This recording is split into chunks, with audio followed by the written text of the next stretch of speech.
मी तुमच्या सोबत लग्न करायला हवं म्हणून तुम्ही इथं आला. कारण मला सौंदर्य आवडलं. पण काय हो? असं सौंदर्य स्त्री असताना मला आवडली. पण काय हो अजून लग्नाचे तुम्ही होता कुठे?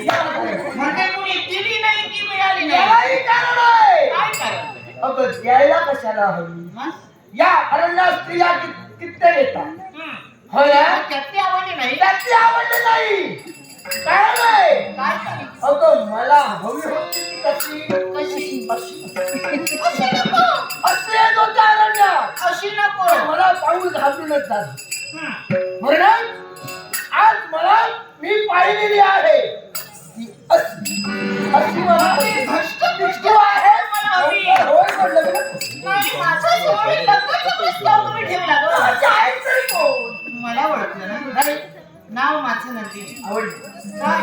अगं नावही आवडलं. माझं नाव तूही आवडली. साऱ्यांनाच नाव आवडतं. हा. मी सुद्धा साऱ्यांनाच आवडते. पण एक सांगू का?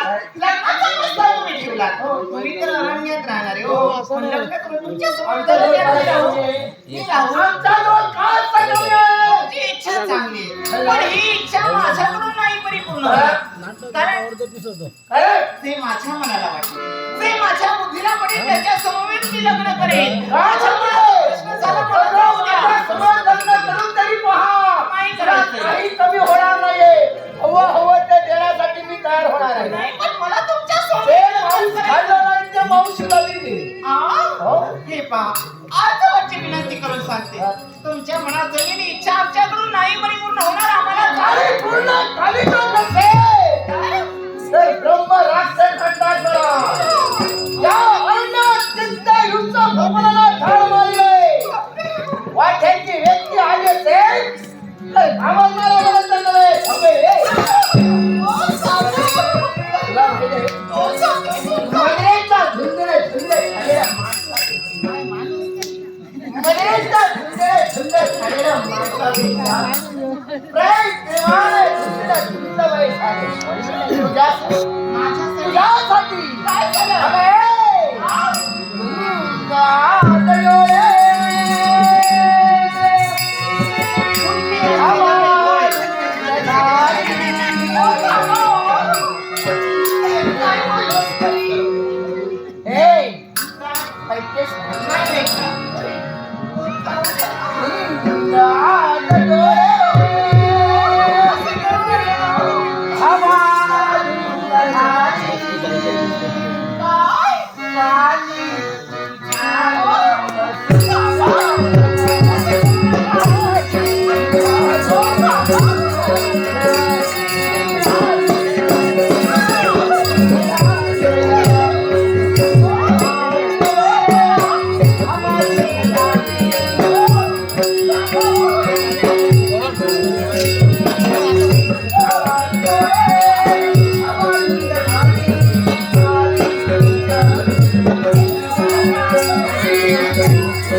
वचन हो. आतापर्यंत आम्ही तुम्हाला दिलं मान सन्मान.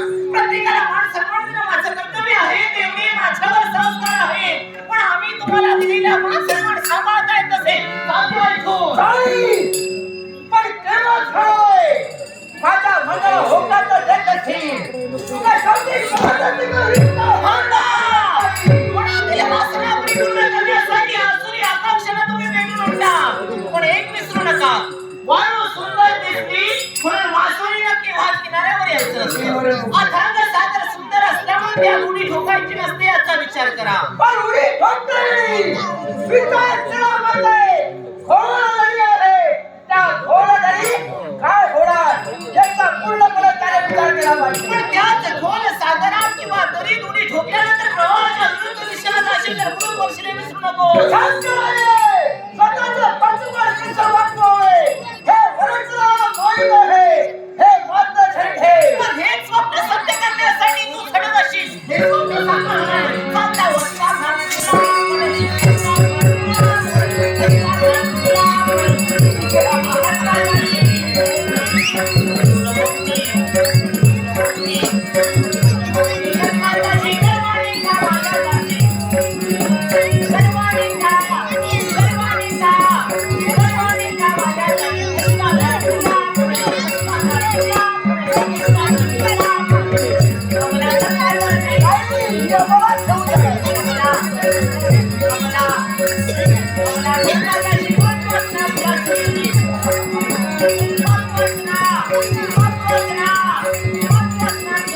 Let's go.